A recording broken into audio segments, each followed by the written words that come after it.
Hey guys, welcome back to another video, and in this video I will show you how you can use your Revolut savings account. So let's get started. Now first off, let's go ahead and access our savings account.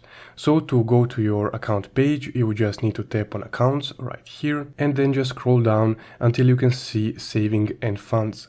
So then just go ahead and tap on one of the savings accounts that you created, and here is my savings account.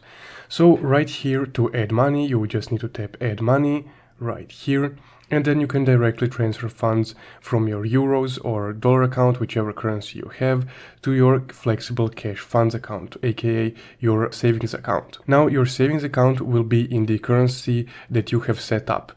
So you have many currencies available, and each currency has a different amount that it pays out. So the highest at the moment is pounds, and that's why I have an account in pounds right here. So let's continue and transfer some money to the savings account. So let's say that I want to transfer 5 euros. I will just input that and then tap on preview order. After that, I will just confirm this order, and there we go.